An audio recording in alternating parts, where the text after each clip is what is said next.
Welcome to League Night, everybody. This is the episode September 27th. It's the weekend or the couple days after the MVP Open, the second playoff event and the final of the Disc Golf Pro Tour before we get into the Pro Tour Championships. We have a few events remaining. I'm joined tonight by Evan Kearns of STATMANDO, replacing Dion tonight. Looks good, Evan. I love the new hat. I'm wearing it myself. Nice. Looks great on you too. Okay, awesome. And moving over to Josh Graham, also here to talk awesome things tonight. And I see you're wearing the DGN hat. We have so many hat options. Yes, we do. Yes, we do. The sport is growing. People are handing out hats like I don't know, like popsicles to kids on a hot day. Is that a good take? I don't know. All right, here we go. Let's move into our three-headed recap. Josh, take it away. All right, so here we are, right? The final Disc Golf Pro Tour playoff event. We've capped off the regular season. Then we went to Smuggler's Notch for the first playoff event. And now we find ourselves, check out these clips, the world famous Maple Hill Disc Golf Course in Leicester, Massachusetts. Yes, that's how you say it, Leicester. This venue has stood the test of time. It's hosted some of the best tournaments over the years, many with differing names, but always with the same result, which is a course that our touring pros love. For many, it's their favorite. And it's a venue that spectators come to, and when they leave, they've collected a lifetime of memories from one weekend. Look, after a 4-hour drive down from Vermont, many of the pros were greeted with heavy fog for their practice rounds early in the week. And that kind of abnormal weather disruption carried into the first day with high winds, lots of rain, ultimately canceled the MPO round one, and removed the cut for both MPO and FPO fields. Look, with plenty on the line, the simple prestige of winning the MVP Open, and of course playoff points to be won, it's a last chance to make a push before the season finale. As is always the case, the course delivered everything we expected from it. And as we've also come to expect, the players attacked the course with all the skill they had to offer. And as a result, we were treated with some great competition. Right? So Matt, why don't you talk us through what we saw in FPO? Wow. The final round of the FPO competition brought a hard-fought battle to the very end. I could give away a spoiler here, but let's just say round 4 saw Natalie Ryan in first by 1 stroke and 4 players within true strokes. After a few back and forth birdies and bogeys, Tatar finds the birdie here on 5 with this beautiful forehand hyzer over the demanding OB. And Natalie peers one of the toughest fairways on tour, at least to par, to get the elusive 2 on hole 6. Look at this backspin. We're all tied up. Hole 8 provided a little tree love to Natalie and the tap-in birdie, while Tatar doesn't even find the island. It ends up taking a bogey. At the completion of the front 9, Pierce was 4 down, under par, and found herself in a tie with Natalie and 2 ahead of Tatar. Tatar goes back-to-back 12, and here you just saw 13. She finds herself in a 3-way tie at the top with Pierce and Ryan.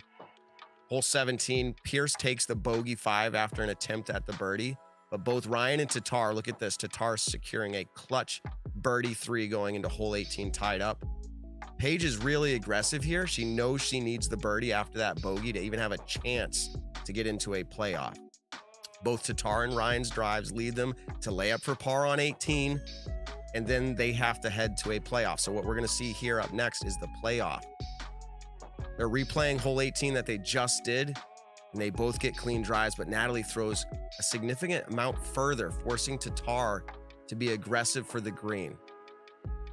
This throw here had to be filled with pressure, although the world champion says, I've been here before in these types of situations, gets the deflect off of the tree, which is rare to land on the island, but Natalie throws a perfect upshot. Very confident with the forehand.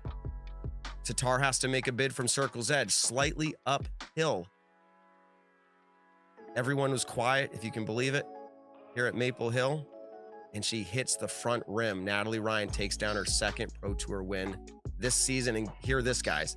After 7 lead changes in the final 4, that includes Paige, Kristen, and Natalie, 7 lead changes. Let's listen to what Natalie had to say following the round. I am standing here with your MVP champion in Natalie Ryan. Let's hear it fresh out of the brain.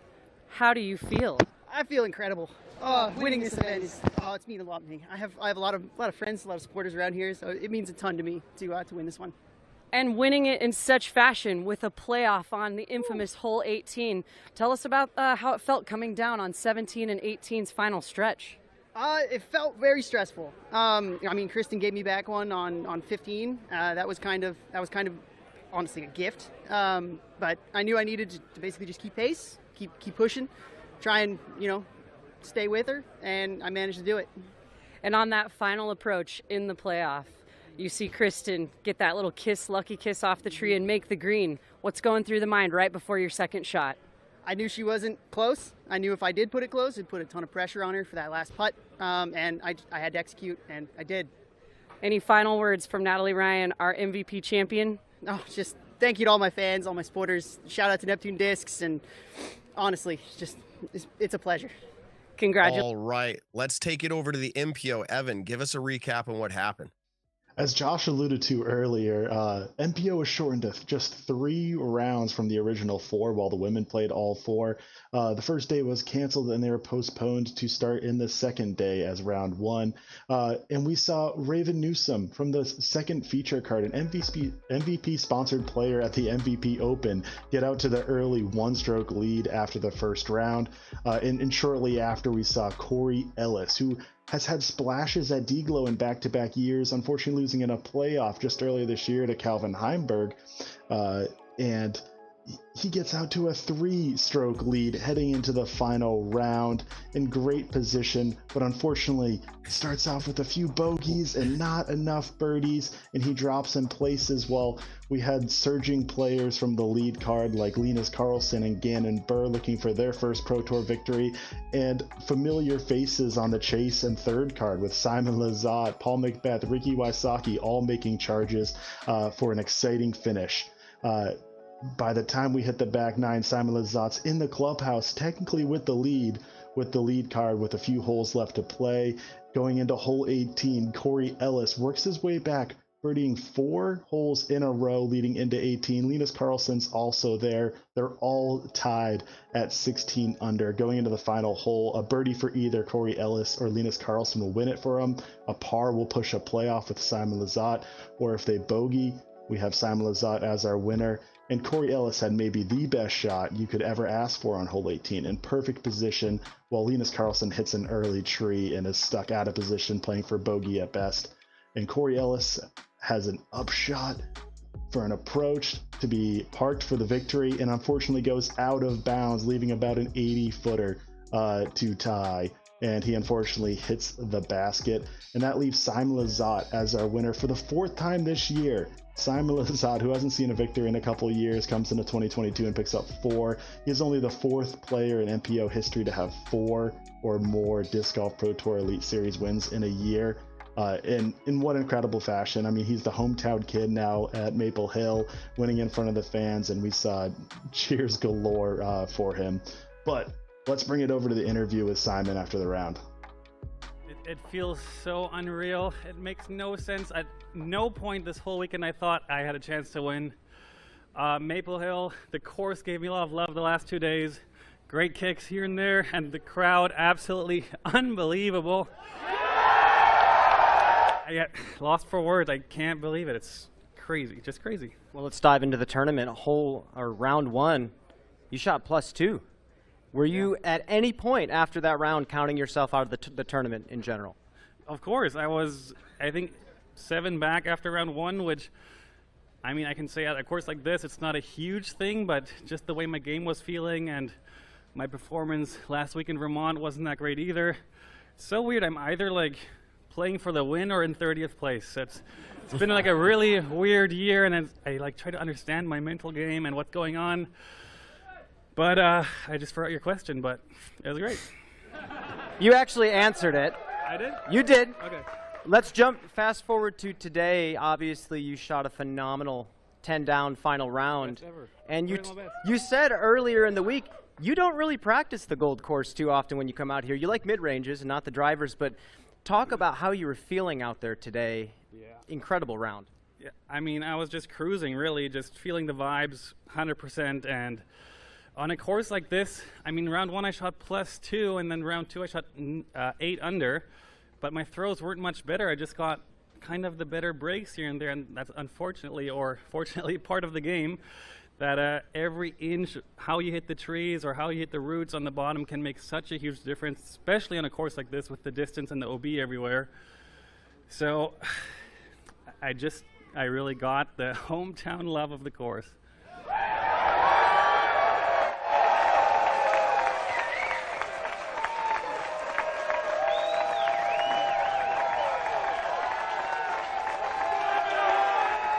All right. And this is my last question for you. I'll actually kind of just give you an opportunity to speak to your home crowd, hometown fans and hometown people that set this tournament up and make this whole thing happen. Let her rip. Yeah, 100% the team, the staff, the volunteers, best spotters we've had all year. I had 0 backups all weekend, which on this course is absolutely insane. And obviously the Pro Tour has put on a show the entire year. It's so fun competing nowadays. And then my wife, I'm married for like 2 weeks now. Crazy. The whole 2 weeks. She let me sleep in this morning, and she took the baby at 6 a.m. when he woke up, and I was very happy because usually when I'm home, I get the morning duty, but for this weekend, she let me sleep. So thanks, Natalia, and hopefully the baby and she will show up in like 30 minutes. All right, Evan, you so brought a unreal. stat right before we went live. You said you just found it, and I want to bring it back because Simon in his interview says it feels like sometimes he's competing for the win or he's in 30th place. What's this stat that has to do with his first Elite Series win compared to this one? Can you give it to us?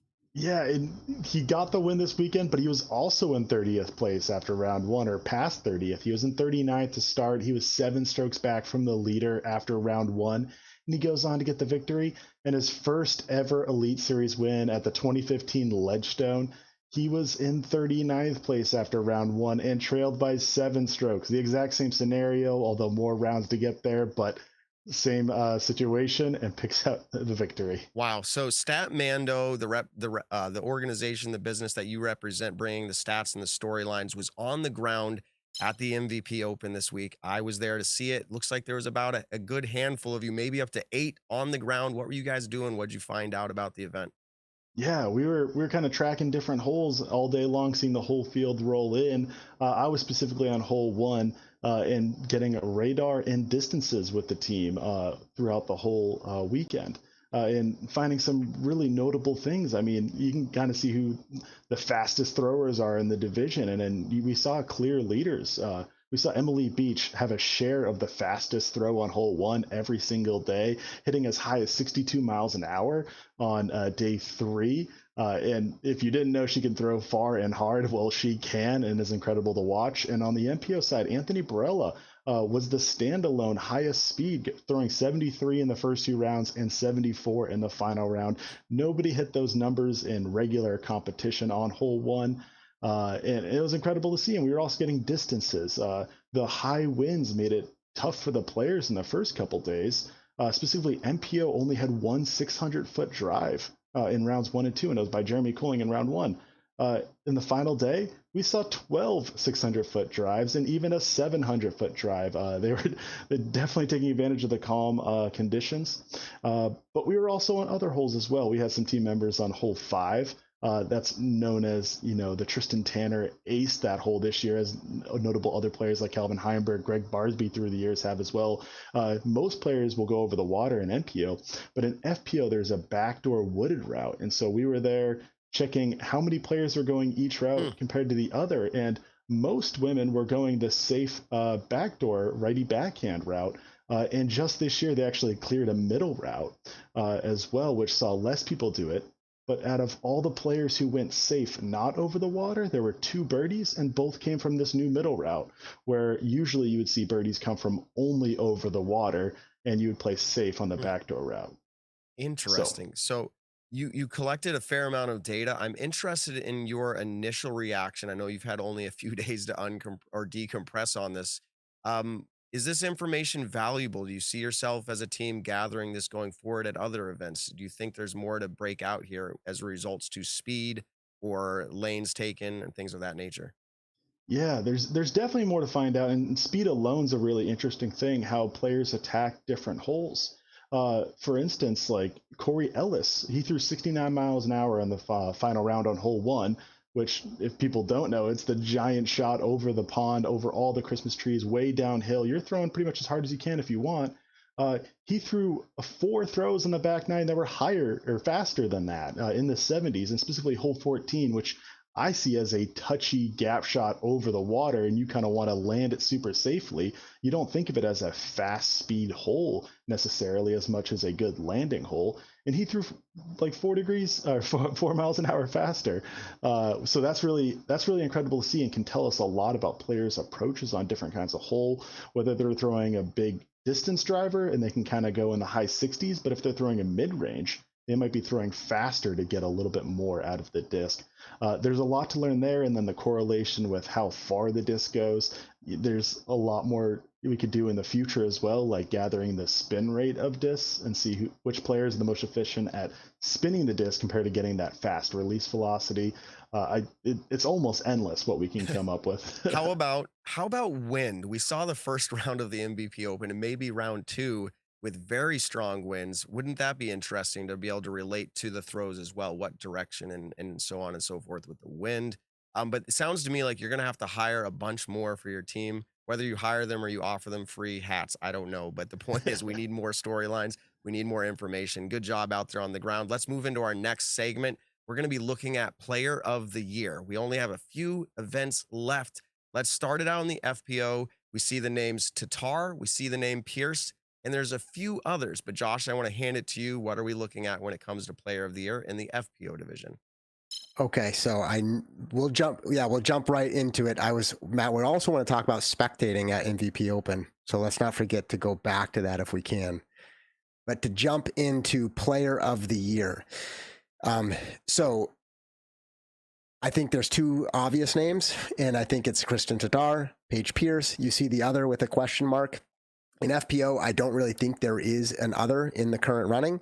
And I don't think anybody can really make a case. There's not enough time left in the year in the FPO, schedule to do that.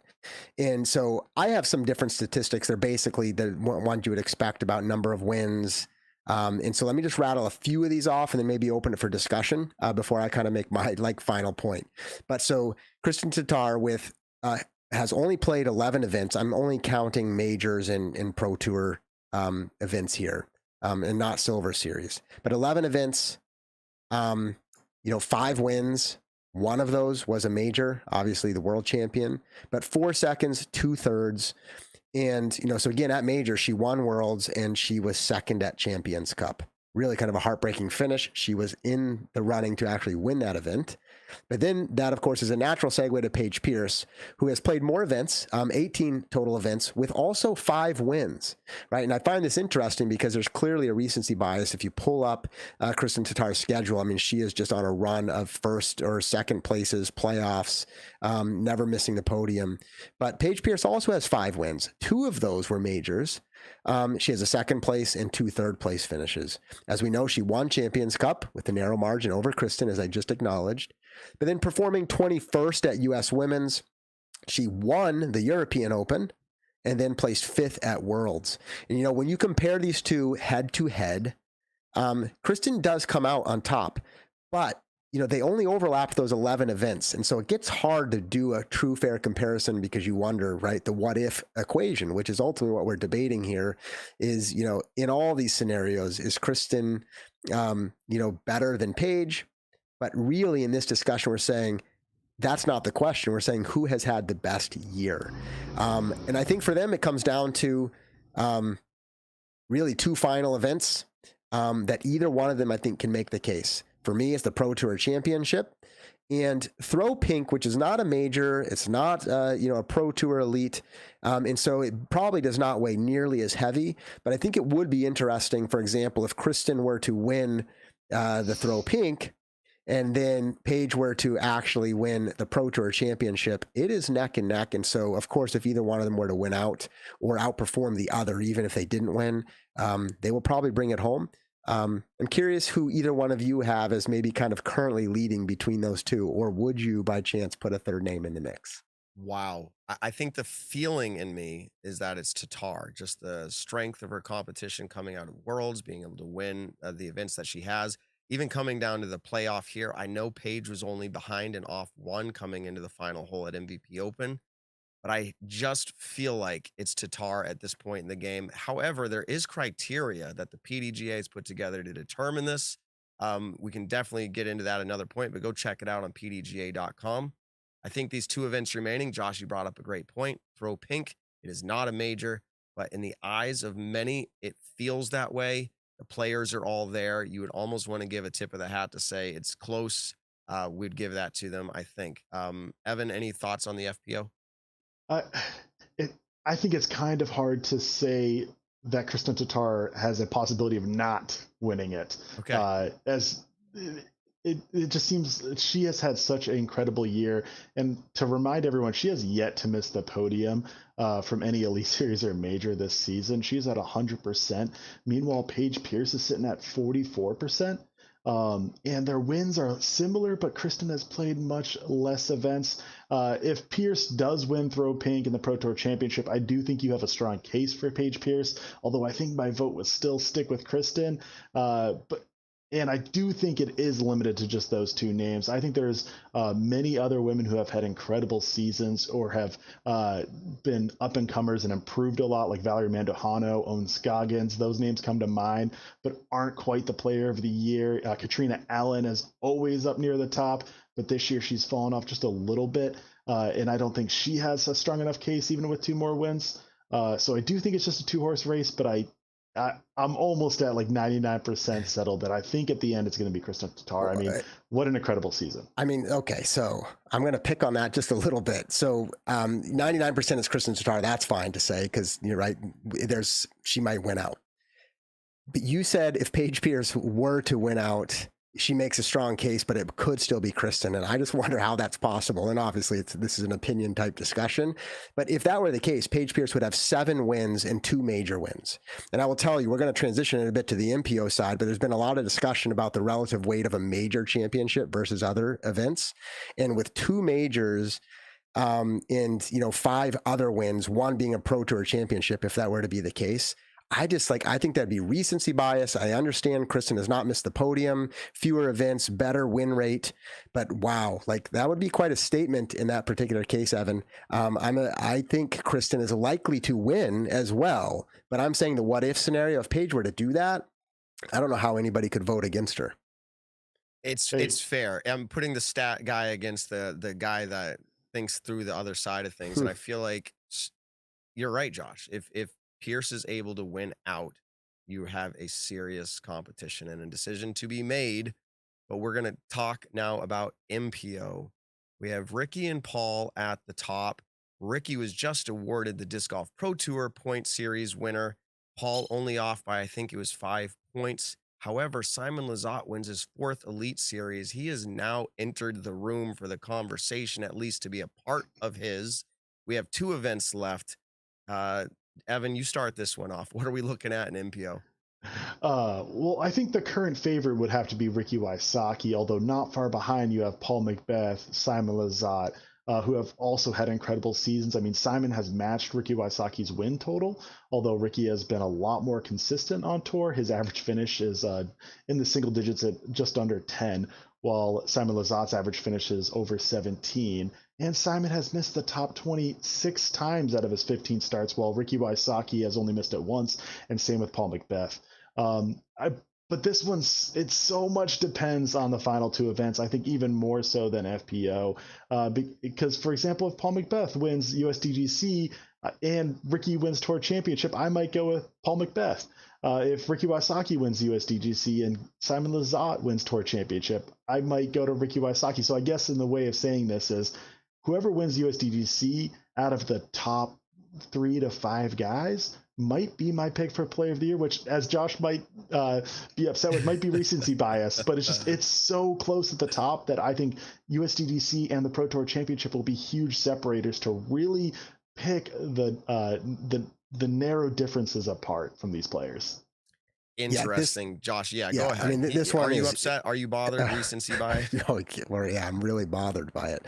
But it's what the people want. Get angry. Yeah, I'm angry inside. So this is very neck and neck. That's obvious. I have some watchers of the show that know I'm going to say, like, here's the thing. All right. So Here's the thing. apparently I say that a lot. Yeah, so Ricky Wysocki, Paul Macbeth, Simon Lizotte, all solid candidates. I think the current ranking is probably Ricky first, Paul second, Simon third. There are some other names like Heimberg or Dickerson that could make an interesting case if they were to win out.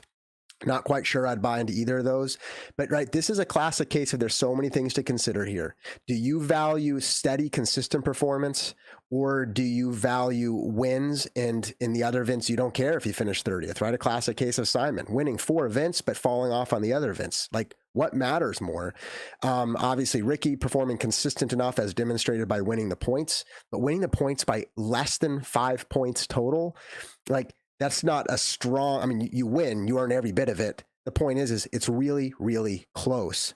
And then, as I already foreshadowed, you have to start accounting for the majors. And again, do you only like it when somebody wins a major, or do you just want them to perform well on average? So for example, we already know Ricky's won 4 total events, 2 seconds and 1/3, but at majors, he's averaging an 8th place finish. Okay. And then you look at somebody like Macbeth, 16 events, only 2 wins compared to Ricky's 4, but he does have 3 seconds and 1/3. But listen, at majors, he's averaging 4th, significantly better when one of those is a win.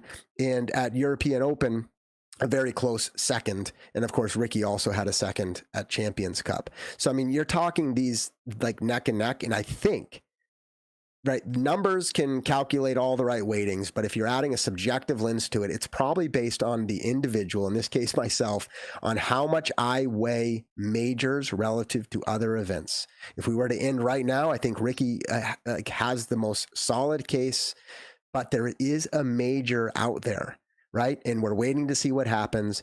And in my opinion, between Ricky Wysocki and Paul Macbeth, whoever performs better at that major, obviously a win, takes it down. Whoever performs better, though, I think is going to make the final argument and really try to make the case for right player of the year. I think for Simon to get it, simply because he has underperformed at majors so poorly, that, I think he would probably have to win both events to really try to make that case, even though he's had a stellar year. So that's kind of my take on it. I think in MPO, yes, it's exciting. These last 2 events will probably mean everything for when we look back at this year and say, who had the best year? Who was the player of the year? Plenty to watch for. I think the players are probably getting tired down the stretch, but not time to throw in the towel yet, right? This is like kind of the final rounds, right? And see what they can do. Yeah, absolutely. And I would say the same, man. When you get to the USDGC, if one of them takes it down, or any of the 3, Paul, Ricky, or Simon, all of a sudden, as you said, they're making their last case. If they take it down, Paul or Ricky, I think, yeah, it's undeniable that they're going to be the victor coming out as the player of the year. You mentioned them getting tired. We were there on the ground with them. This is a long stretch of the sport for them, as well as the 4-round event that got cut to 3 for the MPO. I think in an interesting way, they were very grateful for that, both not to have to play in the rain, as well as to have one less round. All right, I'm going to push that other topic, Josh, after the Tour Championship. So let's move right into the Tour Championship, and let's get into talking about this. It's going to happen on October 13th through the 16th, which is 3 weeks away. Now, this Tour Championship has usually taken place at Hornets Nest in Charlotte. It is now being moved to Nevins. This is arguably a more wooded track than we saw at Charlotte's Hornets Nest, and some players are excited about that. What do you think here as we come into the Tour Championship, Josh? What are you thinking about it? Yeah, I mean, I'm excited. I think this event has continued to grow, right? I think the fact that there's playoffs this year, which I think we're still trying to figure out exactly what that means. But the point is there was a surge here at the end with heavily weighted in players.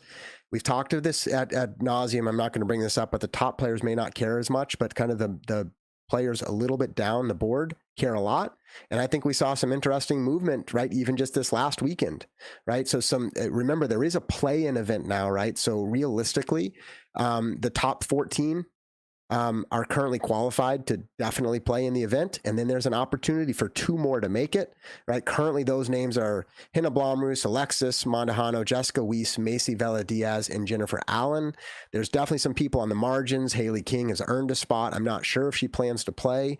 But the point is like even this last weekend, for example, Macy Vela Diaz, who performed fairly well at MVP Open, jumped into the play-in spot, right? So that's somebody who now has earned that spot.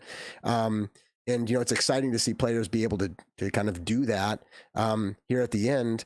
I think with the growth of the sport, name recognition is a big deal. Earning this, some of them probably have bonuses based on this. And having these opportunities to go showcase their talent, the final event in the year, lots of media coverage is really a big deal. And, I picked names at random, but again, one more example, Holland Handley, who had a good weekend this past weekend, secured herself in the championship just at this last playoff event. So although we're still trying to figure out exactly how the playoffs work in the grand scheme of things, there were things at stake, and players who performed well at MVP Open locked in some spots in the FPO. All right, Evan, any other notables, both in the FPO and the MPO, that stand out to you as having made moves here coming into the Tour Championship? Yeah, I mean, we didn't really see a lot of movement in the bye positions in either division. Not even movement to get into the bye, just not even movement at all compared to first, second, third, fourth. It all stayed the same. But in the qualified to the first round, we saw some exciting names jump in. I mean, Linus Carlson jumped up 11 spots to get one of the final guaranteed into the first round positions. His fantastic finish at the MVP Open earned that for him. Other names like Brody Smith, Andrew Marweed, they are locked into the first round, which definitely takes the stress off because the play-in, only 2 guaranteed spots out of that. That's a little bit tougher, even though you're in the Tour Championship. But notably, Thomas Gilbert is now in. And I think some names that jumped out just at MVP Open were Conor O'Reilly and Nate Sexton. Of course, the second Nate Sexton commentating the event instead of playing it due to traveling all the way to New England has unfortunately missed out. But this is one of the best events of the year. It's going to be so exciting, and seeing these players jump in or jump out, and then each round jump into the next round. There's so much just natural excitement built into this tournament.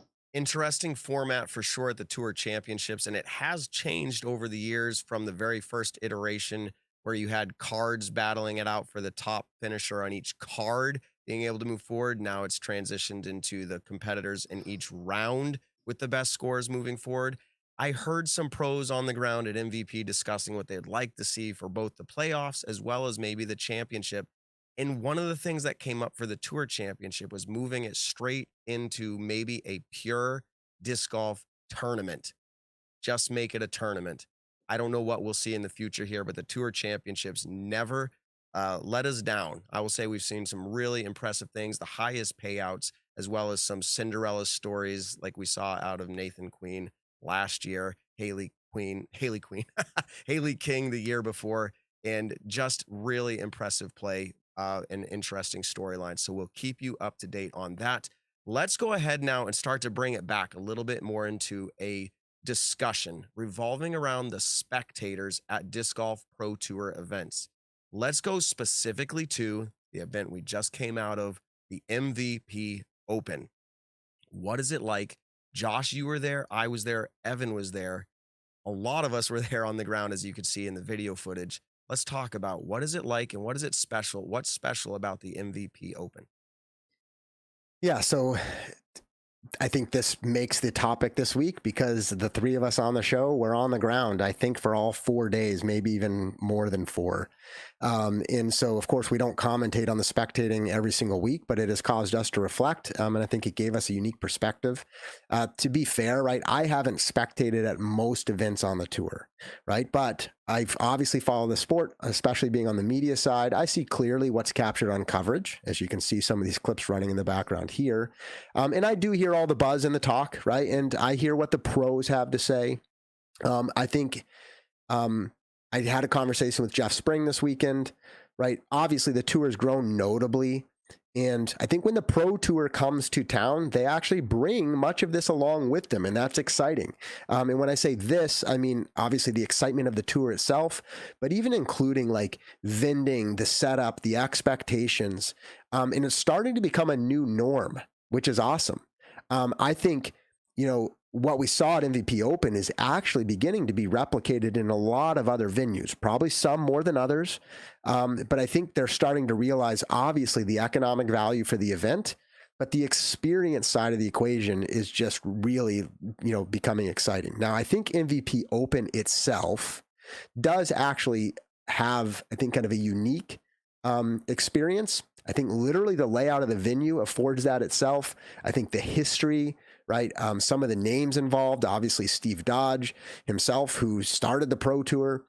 But here's kind of where I'm going with this, right? Spectators, I think, deserve an experience, right? And of course, part of that is just seeing the pros, right? That's part of it, seeing them play disc golf, which is impressive. Matt, the amount of times I heard the spectators and the fans sitting in hole one's bleachers when somebody throws, over 600 feet, hearing kind of the rumblings behind me about like, oh my goodness, right? Like the number of times I've heard that, that's an experience. The course itself is beautiful. The competition is exciting.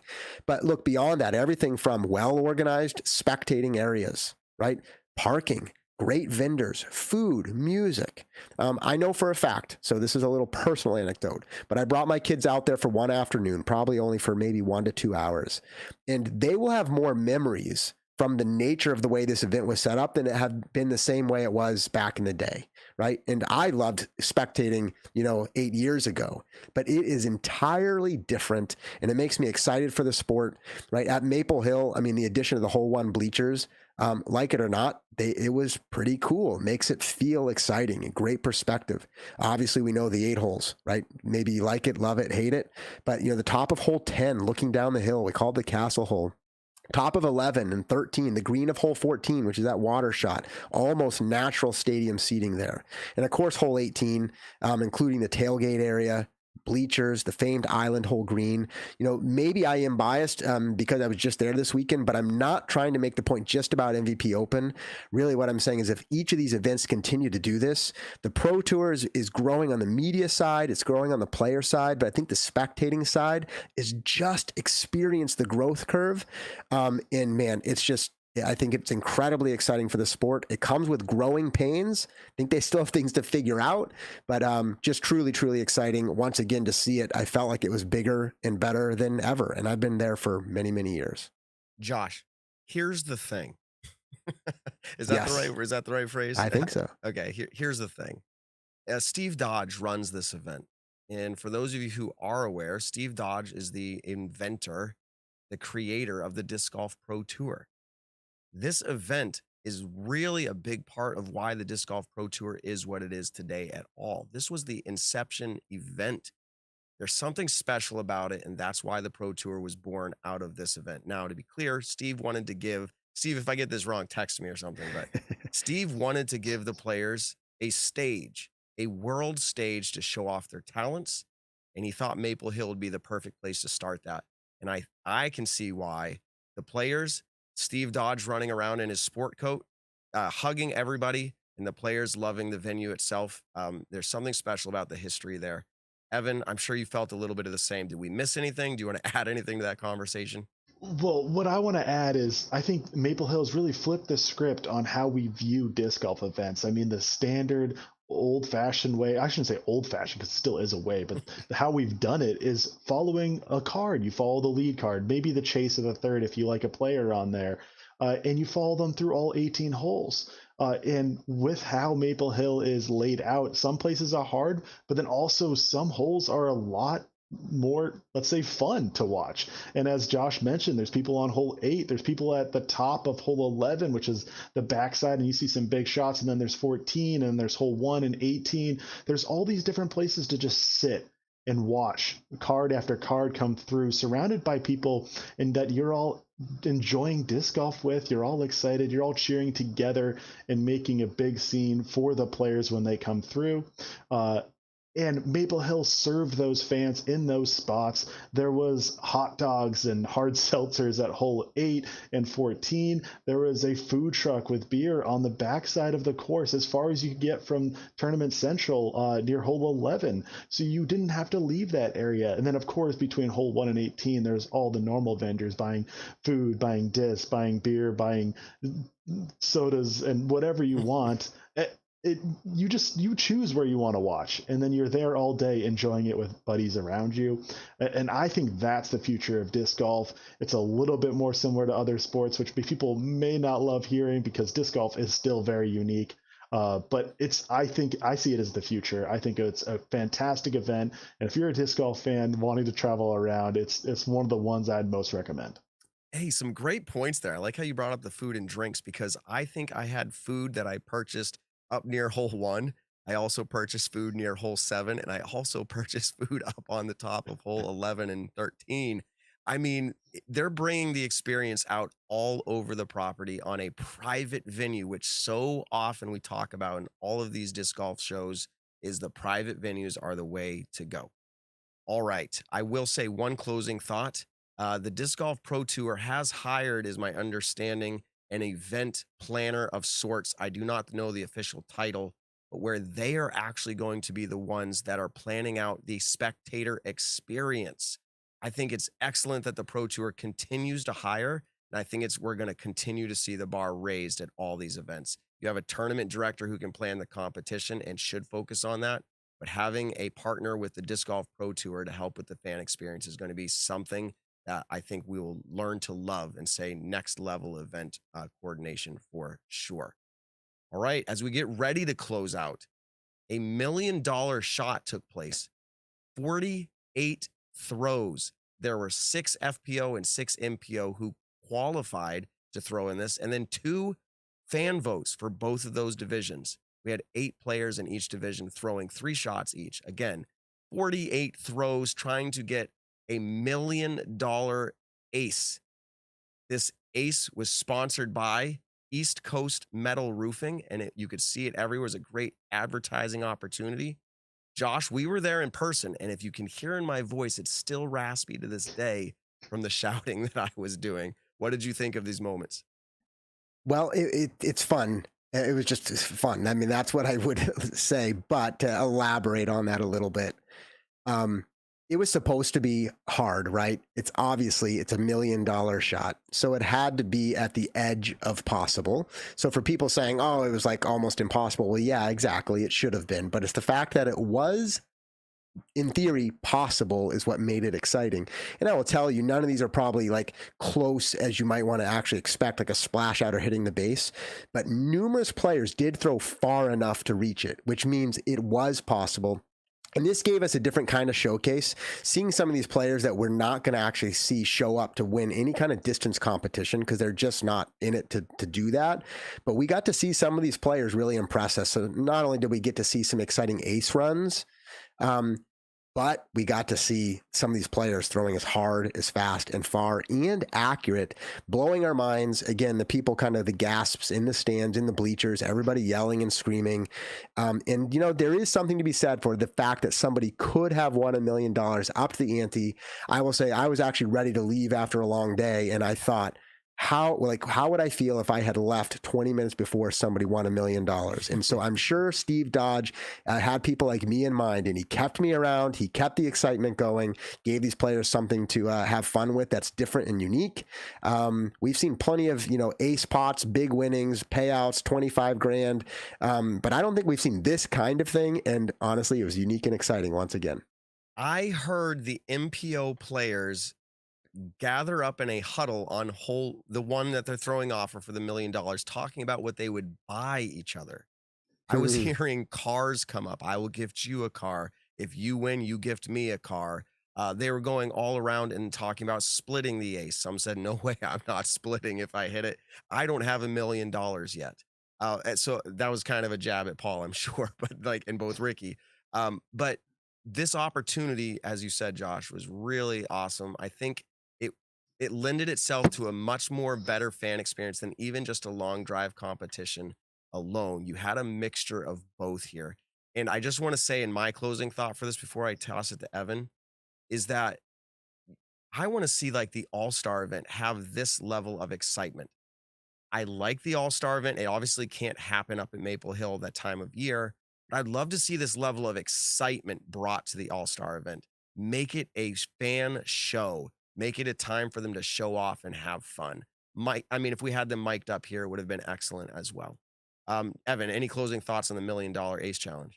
Yeah, I well said on the All-Star point. I agree. This felt like an All-Star event literally right after the tournament rounds end, where we had a fantastic, as usual, tournament coverage.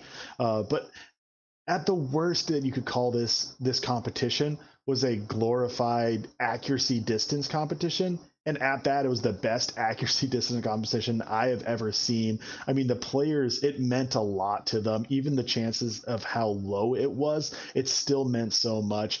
Before her final throw, Kat Mersch like stopped at the front of the tee pad, took a breath, and was like, "I want it so bad." Like, and you could see that without her even saying it. And with them, the men as well, it just meant so much. They all wanted to hit it, even if they already have $1 million contract. They still want $1 million ace. I mean, how cool would that have been for the whole sport in general? But even without anyone hitting the ace, there was so much excitement in the air. There was the stands were completely full. The road going down the fairway was littered with fans watching it. Everyone was tuning in. Like you're saying, Josh, no one wanted to miss $1 million ace. And even if the chances were slim, it had all the excitement that you need. And take notes, every tournament director ever, because I thought this was fantastic. Yeah, I mean, how many times in your life have you had an opportunity to, first of all, win $1 million that you didn't have to buy into? Meaning, you're buying tickets for the lottery. I get it. Maybe you have a chance to win $1 million. Your odds are very low. I think your odds were higher in this scenario, throwing for an ace, and they didn't have to. Well, maybe they paid entry, but I'm sure their sponsors paid entry. This was a free opportunity for them. It was really exciting. And with that, we're going to close out League Night. We're going to say up next here on the Disc Golf Network. Josh, how are they going to watch this? I believe it's included with their subscription. Yeah, so on the Disc Golf Network is how you're going to watch it, right? So many of you catching that here on the network, some of you catching this on YouTube, you are going to be able to check this out. It's included in your subscription. And hey, everybody, that's big news. There's been lots of discussion on that before, but it is worth the investment for the entertainment. USDGC is going to keep us excited. It's starting next week, Thursday through Sunday. Make sure you tune in. A lot's at stake. Players of the year, exciting competitions, people building their legacies, and of course Throw Pink as well, although not a major, as we talked about, a lot on the line. Definitely looking forward to it. The season is not yet over. That's right. We have a lot to talk about, but until next time, everybody, have fun out on the course, and we'll see you around. Peace out.